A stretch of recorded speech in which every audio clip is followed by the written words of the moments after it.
मेरा नाम शिवम है। मैं कुवैत में नौकरी करता था, लेकिन हर महीने कोई अनजान आदमी मेरी पत्नी को 2 लाख दे जाता था और मेरी पत्नी से कहता कि ये पैसे तुम्हारे पति ने भेजे हैं। मेरी पत्नी ये बात मुझे फ़ोन करके बताती तो मैं बहुत परेशान हो जाता था, क्योंकि पिछले 2 सालों से मैंने अपनी पत्नी को कोई पैसे नहीं भिजवाए थे। मुझे तो यहाँ पर काम ही नहीं मिल रहा था।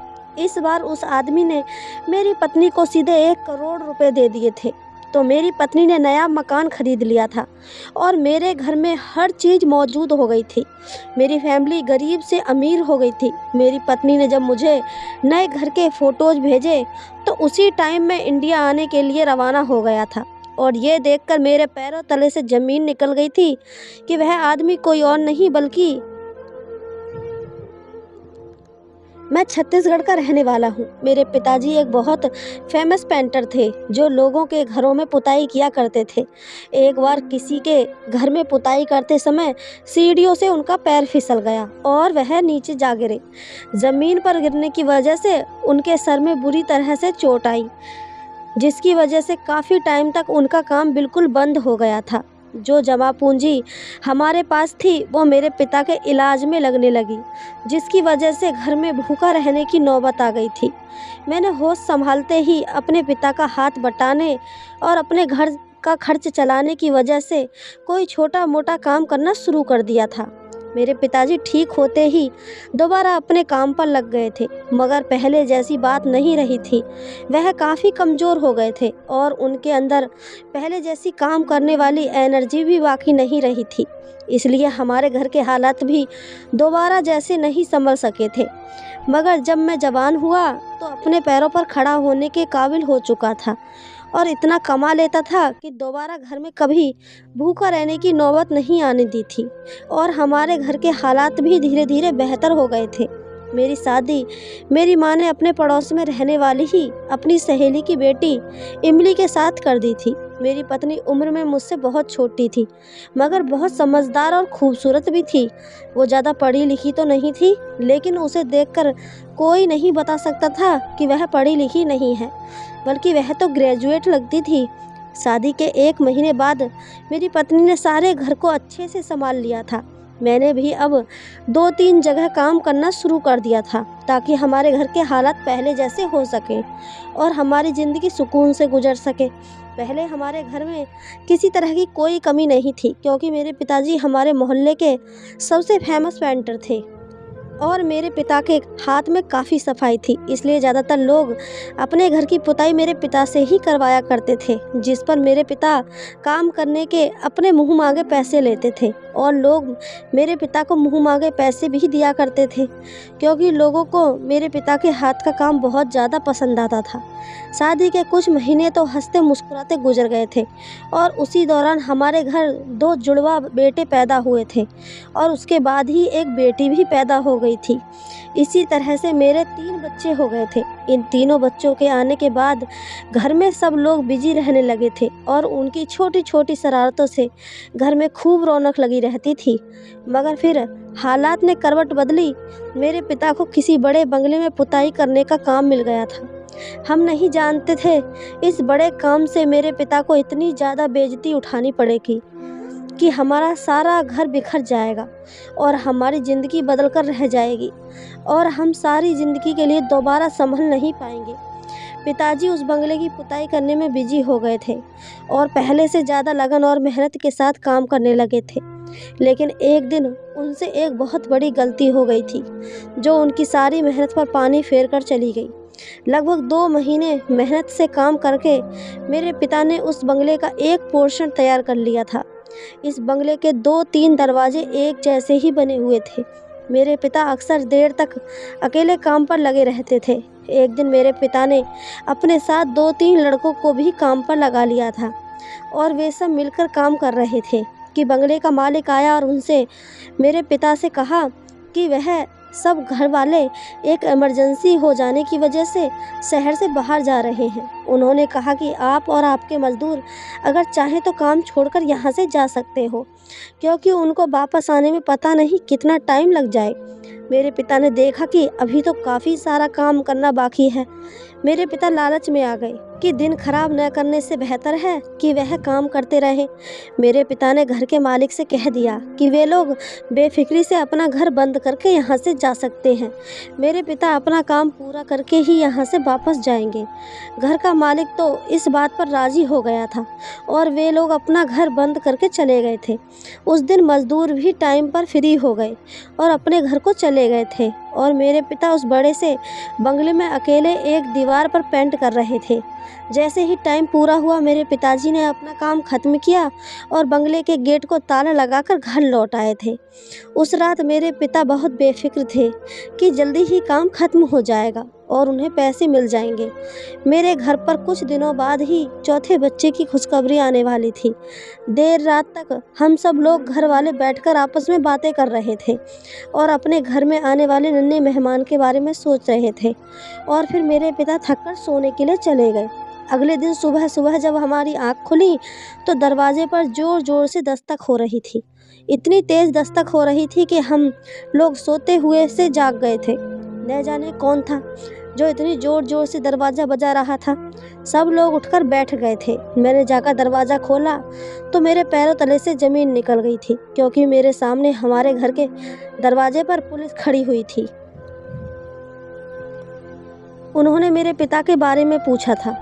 उसी दौरान मेरे पिता भी दरवाजे पर आ गए। मेरे पिताजी ने पुलिस के सवाल पर अपना इंट्रोडक्शन करवा दिया तो वह पुलिस वाले कहने लगे कि तुम्हें अभी हमारे साथ पुलिस स्टेशन चलना होगा। यह सुनकर तो हम लोग हैरान हो गए थे और पुलिस के ऐसा कहने पर हम लोग बुरी तरह से घबरा गए थे। मैंने घबराते हुए शब्दों में उनसे अपने पिता को ले जाने की वजह पूछी तो उन्होंने पहले तो मुझे खा जाने वाली नज़रों से घूर कर देखा और फिर जो बात उन्होंने कही इस पर मैं हैरान रह गया था। हम सब भी अपने पिता की गलती जानने से पहले बहुत ज़्यादा डर गए थे कि अगर पुलिस किसी इल्ज़ाम पर मेरे पिता को लेने आई है तो उससे छुटकारा पाना तो बहुत मुश्किल हो जाएगा। मेरे पिता के बार बार पूछने पर पुलिस वालों ने हमें बताया कि आप जिस घर में पुताई का काम कर रहे थे वहाँ से काफ़ी सारे पैसे और जेवरात चोरी हो गए हैं।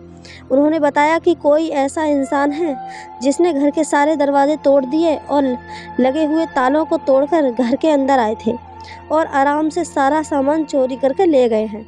घर वालों ने सारा इल्ज़ाम मेरे पिता और उनके साथ काम करने वाले 3 लड़कों पर लगाया था। उस बंगले के मालिक ने पुलिस को बताया कि पेंटर और उसके साथ काम करने वाले लड़के सारा दिन घर में घुसे रहते थे और हर चीज़ पर उनकी नज़र रहती थी और जब लोग इमरजेंसी में घर से गए तो पेंटर और उसके साथ तीनों लड़के मौके का फ़ायदा उठाकर वहीं पर रुक गए थे और उनके चले जाने के बाद आराम से चोरी कर ली। मेरे पिता पुलिस को बार बार कह रहे थे कि उन्होंने ऐसा कुछ नहीं किया, बल्कि वह तो कस्में भी खा रहे थे कि ये सब कुछ झूठा इल्ज़ाम है। उन्होंने उस घर का 1 रुपया भी नहीं उठाया था और ये बात मैं अपने पिता के कहने से पहले जानता था, क्योंकि मेरे पिता ऐसे इंसान नहीं थे। मेरे पिता ने तो कभी मुश्किल से मुश्किल हालात में भी किसी से 1 रुपया उधार तक नहीं लिया था, तो फिर वह चोरी कैसे कर सकते थे। भले ही उन्होंने भूखे रहकर ज़िंदगी गुजार ली थी, मगर उन्होंने कभी ऐसा जुल्म नहीं किया। तो मेरे पिता को अब क्या ज़रूरत थी ऐसा करने की, जबकि अब तो हमारे हालात भी संभल चुके थे। फिर पुलिस वाले हमारे घर का एक एक कोना तलाश करके चोरी का सामान ढूंढने लगे थे। घर में सोने की एक टुकड़ी तक मौजूद नहीं थी।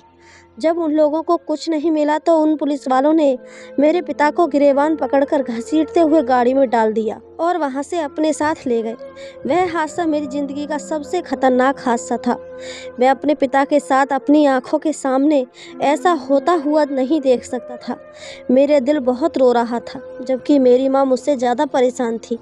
ऐसी तकलीफ़ तो मुझे तब भी नहीं हुई थी जब मेरे पिता को चोट लग गई थी और वह खून से लथपथ अस्पताल में पहुँचाए गए थे। मैं जब भी घर से निकलता मैं उनका आशीर्वाद लेकर उनके पैर छूकर घर से बाहर जाता था। आज ये पुलिस वाले मेरी नज़रों के सामने उन्हें बदतमीजी से घसीट कर ले जा रहे थे। ऐसा दिन देखने से पहले मैं मर क्यों नहीं गया, बस मेरे दिल में यही ख्याल आ रहा था इस दुनिया में और कानून में इज्जत सिर्फ पैसे वाले की ही है। यह न तो उम्र का लिहाज किया जाता है और न ही इंसान के हालात देखकर बात की जाती है। और शायद यही वजह है कि हमारी जनरेशन के लोग आज भी तरक्की नहीं कर पा रहे हैं। यहाँ जुर्म साबित होने से पहले ही गरीबों के साथ मुजरिमों के जैसा सलूक किया जाता है। मेरी माँ की रो रो कर बुरी हालत हो गई थी, जबकि मेरा दिल भी बुरी तरह से दुख रहा था और मेरे बच्चे भी बुरी तरह से डर गए थे। मेरी पत्नी भी रो रही थी और घबरा रही थी। वह मेरी माँ को संभाल रही थी और कभी अपने बच्चों को संभाल रही थी, कभी बच्चों को समझा रही थी। मैंने अपनी माँ को तसल्ली दी कि पिताजी को कुछ नहीं होगा और मैं अपनी पत्नी से दरवाज़ा बंद करने का कहकर घर से बाहर निकल गया था और सीधा पुलिस स्टेशन पहुंच गया। मैं अपने पिता से मिलने की बहुत कोशिश की, मगर मुझे मिलने नहीं दिया गया था। बहुत भागदौड़ के बाद मुझे एक दोस्त ने बताया कि उसके चाचा पुलिस स्टेशन में आम से सिपाही की नौकरी पर करते हैं। इस सिलसिले में वह हमारी मदद तो नहीं कर सकते थे, मगर मुझे मेरे पिता के बारे में पता करके बता ज़रूर सकते थे। मेरे दोस्त के चाचा ने मुझे बताया कि तुम्हारे पिता की तरह बाकी पेंटर भी खाली हाथ पुलिस स्टेशन लाए गए थे। सबने एक ही बयान दिया था कि वह अपना काम जल्दी निपटा कर वहाँ से चले गए थे। उनसे थोड़ी बहुत जांच पड़ताल करके उन्हें तो छोड़ दिया गया है और चोरी का सारा इल्ज़ाम अकेले मेरे पिता पर आ गया था। मेरे पिता को जेल हो गई थी क्योंकि बंगले के मालिक ने कहा था कि जब तक उनके सारे जेवरात और पैसे वापस नहीं करते तब तक उन्हें जेल में ही रखा जाएगा। मैंने उस बंगले का पता किया और वहाँ पर जाकर उस बंगले के मालिक के पास चोरी हो जाने की डिटेल देने लगा। वहाँ अफसोस करने के लिए काफ़ी सारे लोग इकट्ठे थे। मैं उस आदमी को यकीन दिलाने की बहुत कोशिश की कि मेरे पिता चोर नहीं हैं। मैं उससे रिक्वेस्ट करता रहा था कि वह पुलिस से अपना केस वापस ले ले और असली चोर को ढूंढने की कोशिश करे, क्योंकि इस तरह तो मेरे पिता अगर सारी ज़िंदगी भी जेल में रहे तो उनका सामान कभी नहीं मिल सकता। मेरे इतनी बात कहने पर वह आदमी भड़क उठा था और मुझे धक्के देने लगा। उसने अपने गार्ड को बुलाकर मुझे घर से धक्के मारकर निकलवा दिया था। वह गुस्से से न जाने क्या कुछ बार बार कहता जा रहा था, जबकि तुम लोग बहुत बड़े चोर होते हो, हम अमीर लोगों का फ़ायदा उठाते हो। तुम लोगों की नज़र हम जैसे अमीर लोगों के पैसों पर होती है और मौके का फ़ायदा उठाकर तुम लोग हमारी जायदाद अपनी बना लेना चाहते हो। मैं चुपचाप उसे देखता रहा। मेरे बार बार रिक्वेस्ट करने पर उसने सिर्फ अपनी ज़बान के तीर चलाने बंद कर दिए थे, बल्कि मेरे मुंह पर भी एक थप्पड़ मार दिया था और मुझे धकेलकर गार्ड से कहा, इसको यहाँ से बाहर फेंक दो। वो दिन मेरी ज़िंदगी का सबसे ख़तरनाक दिन साबित हुआ था। मुझे बहुत रोना आ रहा था और अपनी किस्मत पर गुस्सा आ रहा था। इधर मैं इतना बेबस हो चुका था कि अपने पिता की कोई मदद नहीं कर सकता था। वो इंसान तो मेरी कोई बात सुनने को तैयार नहीं था। उसके साथ खड़े हुए उसके जैसे ही कुछ पढ़े लिखे और खाते पीते लोग ऐसे भी थे जो मेरे साथ होने वाले ऐसे बिहेवियर पर अफसोस कर रहे थे और उसे रोक रहे थे, मगर वह किसी की नहीं सुन रहा था। वह तो लोगों के रोकने पर और उल्टा चीखने लगा, कहने लगा कि मेरी बेटी की शादी होने वाली थी। वह सारे जेवरात कुछ ही दिन पहले मैं अपने घर में लाया था और उस पेंटर ने वह सारे चुरा लिए। वह कह रहा था कि मैं अपनी बेटी के ससुराल वालों को क्या मुंह दिखाऊंगा। मैं सोच रहा था कि सिर्फ सोना देने पर क्या अमीरों के यहाँ शादी नहीं हो सकती। और फिर इन लोगों के पास तो इतना था कि इन लोगों के घर एक बार क्या 10 बार भी चोरी हो जाए तो इन पर कोई फ़र्क नहीं पड़ेगा। क्या इन लोगों के घर की शादी सोना जेवरात के बिना नहीं हो सकती थी? मुझे भी एहसास था कि जमा पूंजी चाहे गरीब की हो या अमीर की, सबके लिए बहुत अहम होती है, मगर बिना किसी सबूत के वह लोग एक गरीब और बूढ़े इंसान को जेल में डालकर उसके घर वालों को बेइज्जत कर रहे थे। मैं मायूस होकर और बेइज्जत होकर वहाँ से अपने घर चला गया, मगर मेरे घर के दरवाजे पर ताला लगा देखकर मेरे होश उड़ गए थे। मैंने घबराकर अपने पड़ोस के लोगों का दरवाज़ा बजाकर अपनी पत्नी और माँ के बारे में पूछा कि मेरी पत्नी और मेरी माँ आखिर कहाँ चली गई हैं। मेरे घर पर ताला लगा हुआ है। तो उन लोगों ने बताया कि करीब 2-3 घंटे पहले तुम्हारी पत्नी की तबीयत अचानक खराब हो जाने की वजह से तुम्हारी माँ उसे पास के ही अस्पताल में ले गई है। ये बात सुनकर मैं भागा-भागा वहाँ पहुँचा, तो मेरी माँ उदास सा चेहरा लेकर मेरे सामने आकर खड़ी हो गई थी। मैं माँ तक पहुँचा तो वह उम्मीद भरे शब्दों में मेरे पिता के बारे में मुझसे पूछने लगी थी। मैंने मायूस होकर अपना सर झुका लिया, तो मेरी माँ समझ गई थी और वह बिल्कुल गुमसुम हो गई थी। मैंने अपनी माँ को तसल्ली दी और अपनी पत्नी के बारे में पूछा, तो एक नर्स मुझे बधाइयाँ देने लगी, क्योंकि इस बार फिर से मेरे यहाँ बेटे ने जन्म लिया था। मेरे पास अब 3 बेटे और 1 बेटी थी। ये बात सुनते ही मेरी माँ तो और ज़ोर-ज़ोर से रोने लगी थी। मेरे चुप करवाने पर वह कहने लगी कि काश तुम्हारे पिता ये काम लेने से पहले इनकार कर देते। तुम्हारे पिता की सेहत तो वैसे भी पहले जैसी नहीं रही थी। न जाने कौन सी ऐसी मनहूस घड़ी आई थी कि तुम्हारे पिता के मन में उस बंगले में काम करने का इरादा पैदा हो गया था। मैं अपनी माँ को सीने से लगाए उन्हें तसल्ली देता रहा कि आप फिक्र मत करो, पिताजी को कुछ नहीं होगा, वह बेकसूर हैं और ये बात जल्द से जल्द साबित हो जाएगी।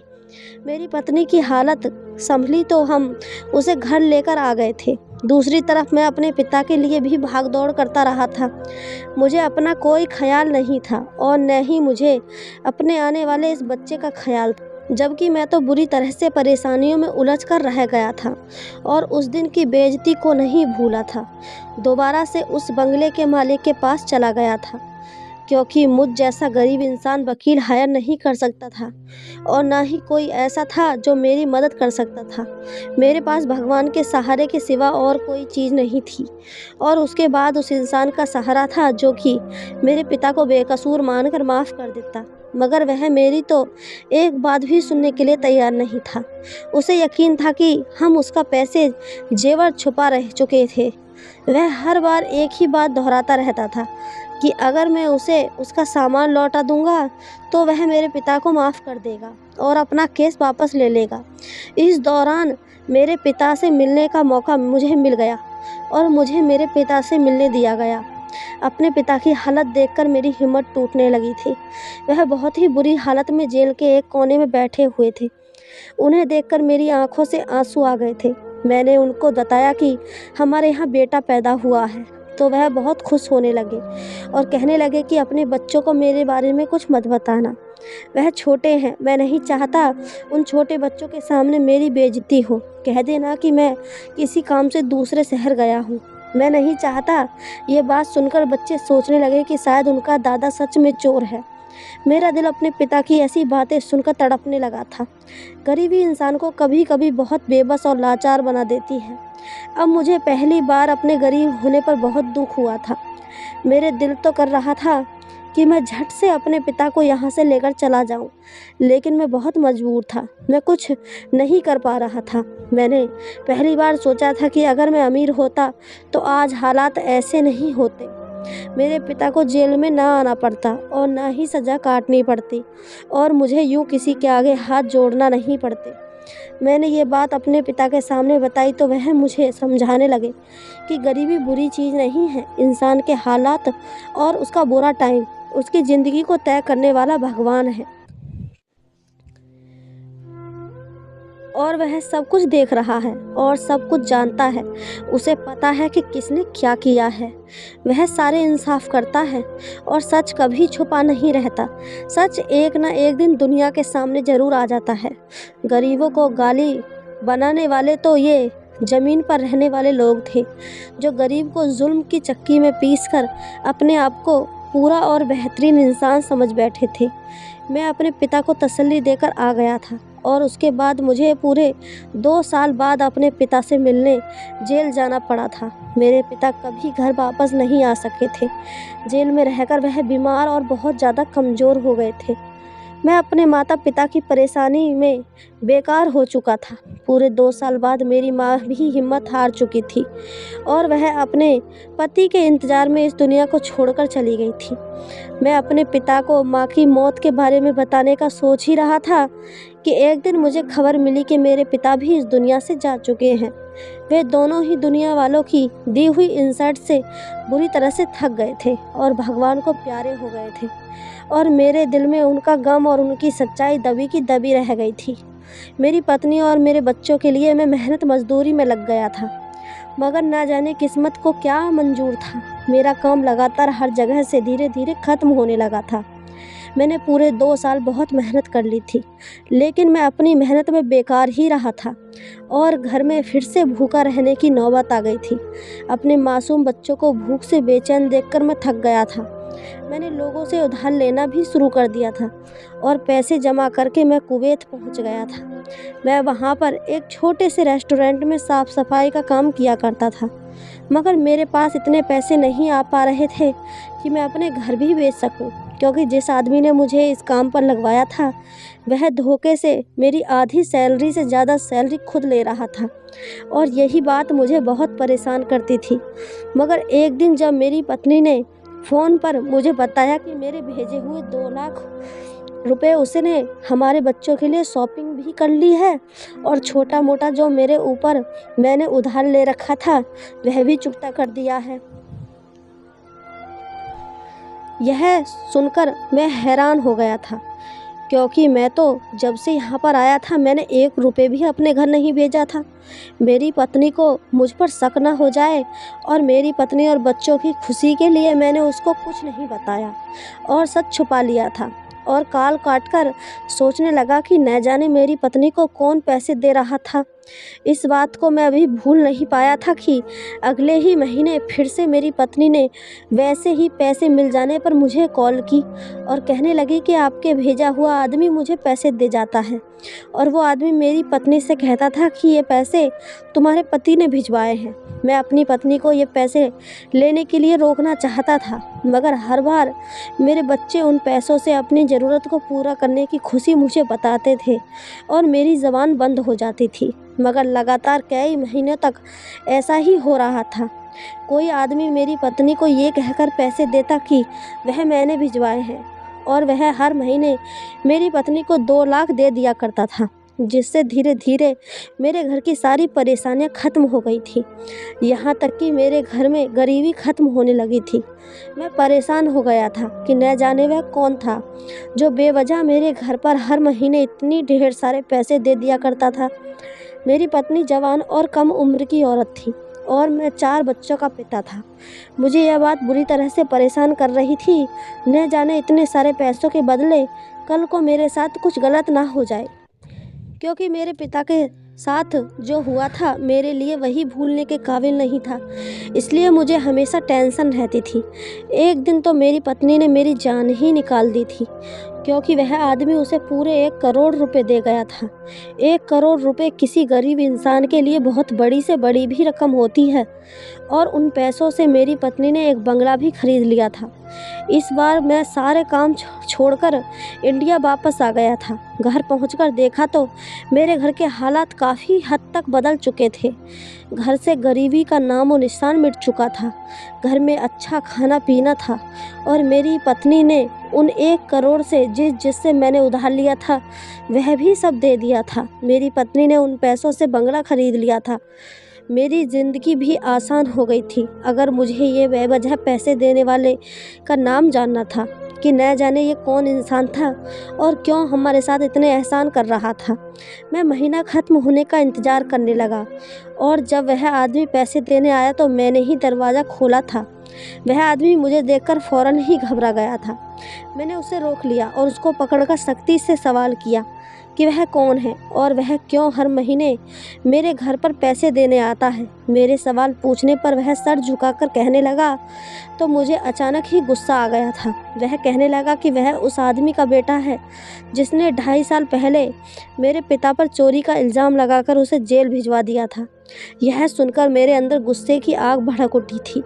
मैं उसके पिता की तरह उसे धक्के नहीं दे पाया था, मगर मैंने उसे इतना ज़रूर कहा था कि मैं तुम जैसे घमंडी और धोखेबाज लोगों के पैसों का मैं हकदार नहीं हूँ। इसलिए जो पैसे तुम यहाँ पर लेकर आए हो उन पैसों को वापस ले जाओ, और जो पैसे मैं तुम्हारे अब तक ले चुका हूँ वह मैं तुम्हें वापस कर दूँगा। मेरी बात पर उस लड़के ने कहा कि तुम ये नहीं जानना चाहोगे कि मैं इतनी बड़ी रकम तुम्हारे घर पर क्यों देता रहा हूँ? उसके सवाल ने मुझे एकदम ही हैरान कर दिया था। मैं इस बात की वजह जानना चाहता था। मेरे खामोश होने पर उस लड़के ने मुझे धीमी सी आवाज़ में सब बता दिया। उसकी बताई हुई वजह मेरी सोच से भी ऊपर थी। मैं उस लड़के को देख रहा था और मेरी आंखों में आंसू आने लगे थे। वो बता रहा था कि जब उसके घर पर चोरी हुई थी तब मैं अपनी फैमिली के साथ नहीं रहता था, बल्कि मैं हॉस्टल में दूसरे शहर पढ़ने के लिए गया हुआ था। मैं उसी दिन अपनी बहन की शादी के लिए वहाँ पर पहुँचा था। उस दिन तुम जब पहली बार अपने पिता की बेगुनाही को बताने के लिए हमारे घर पर आए थे और मेरे पिता ने तुम्हारी बहुत बेइज्जती की थी। यह सब सुनकर मैं बहुत परेशान हो गया था। उस लड़के ने बताया कि उनके घर में होने वाली इस चोरी के पीछे किसी और का नहीं, बल्कि मेरी उसी बहन का हाथ है जिसकी शादी होने वाली थी। मेरी बहन का अफेयर किसी और लड़के के साथ चल रहा था और वह अपनी शादी से खुश नहीं थी। उसने अपने माता पिता के उस दिन घर से जाने का फ़ायदा उठाया और घर से जाते हुए अपने बॉयफ्रेंड को घर में किसी के न होने के बारे में बता दिया था। हमारी फैमिली के घर से निकलते ही मेरी बहन का बॉयफ्रेंड अपने दोस्तों के साथ घर में घुस आया था और उसने हमारे घर में घुसकर सारे जेवरात और पैसे चुरा लिए और फरार हो गया था। उन दोनों के बीच ये बात फिक्स हो गई थी कि वह बाद में घर से भागकर शादी कर लेंगे, मगर वह लड़का चोरी करने के बाद मेरी बहन को धोखा दे गया और वापस आया ही नहीं। उस लड़के ने अपनी लाइफ सेट कर ली। जब वह लड़का मेरी बहन से शादी करने के लिए नहीं आया तो मेरी बहन ने खामोशी से अपने माता पिता की मर्ज़ी से साथ ही शादी कर ली और मेरी बहन की शादी के 6 महीने बाद मेरी बहन का बॉयफ्रेंड फिर से उसे पैसों के लिए ब्लैकमेल करने लगा। और फिर ये बात मेरी बहन के पति को भी पता चल गई थी। उसने ये बात पता चलते ही मेरी बहन को डिवोर्स दे दिया और उसे घर से निकाल दिया। मेरी बहन जब हमारे घर पर आई और उसने हमें सच्चाई बताई तो हमें बहुत अफसोस हुआ था। यह सुनकर मैं हैरान रह गया था कि मेरे पिता के साथ इतना बड़ा धोखा किया गया था। ये बात तो मैं अच्छे से जानता था कि मेरे पिता ने चोरी नहीं की है, मेरे पिता को धोखे से फंसाया गया था। उस लड़के ने बताया कि मैंने अपने पिता को समझाने की बहुत कोशिश की थी कि वह तुम्हारे गरीब पेंटर पिता को जेल से रिहा करवाएं, क्योंकि तुम्हारे पिता बेकसूर हैं, मगर मेरे पिता अपनी इज्जत के लिए खामोश रहे थे। अगर मेरे पिता तुम्हारे पिता की बेगुनाही साबित कर देते तो इसके लिए मेरी बहन का राज खोलना पड़ता और इसी तरह से तुम्हारे पिता को सज़ा मिलती रही। मेरे पिता अपनी जिद पर डटे रहे और इसी तरह से इस हादसे के पूरे 2 साल बाद मेरे पिता की मौत हो गई। उनकी मौत के बाद मैं तुम्हारे पिता के पास जेल गया था और उनको सब कुछ सच बता दिया था। मैं तुम्हारे पिता को जेल से रिहा करना चाहता था, इसलिए मैं पुलिस वालों को भी सारी बात बताना चाहता था ताकि तुम्हारे पिताजी जेल से निकल जाएं। मगर तुम्हारे पिता इतने अच्छे इंसान थे कि उन्होंने मुझसे कहा कि अगर तुम मेरी सच्चाई लोगों के सामने लाओगे तो तुम्हारी बहन की बदनामी होगी। इसलिए उन्होंने मुझे मेरी बहन की बदनामी करने से रोक दिया था और इस बात के कुछ ही दिन बाद तुम्हारे पिता भी मर गए थे। वह लड़का मुझे सारी बात बताने के बाद रोने लगा था, लेकिन जाते जाते वह मुझे बहुत बड़े दुख में डाल गया था। वह लड़का सब कुछ बताने के बाद कहने लगा, ये सारा पैसा उस एहसान के आगे कुछ भी नहीं है जो तुम लोगों ने हम सब पर किया। वह कह रहा था कि ये पैसा सिर्फ उस इल्ज़ाम को ख़त्म करने के लिए है जो मेरे पिता पर लगाया गया था। वह हमारे घर पर मुझसे माफ़ी मांगने भी आया था, मगर तब मैं कुवैत चला गया था। वह लड़का मुझसे माफ़ी मांगकर मुझे ये सब बताकर चला गया था और मैं ये सोच रहा था कि ये पैसा मेरे पिता की इज्जत और हमारा अच्छा वक्त नहीं लौटा सकता है। लेकिन उस लड़के की सोच ने मुझे यकीन दिलाया था कि अच्छे बुरे इंसान तो हर जगह पर होते हैं। वह भी एक जालिम पिता का एक नरम दिल और शरीफ बेटा था जिसके पास पैसा भी बहुत था और उसका दिल भी नरम था। लेकिन फ़िलहाल जो हमारे साथ हो चुका था उस वक्त को याद करके आज भी मेरी आंखों में आंसू आ जाते हैं।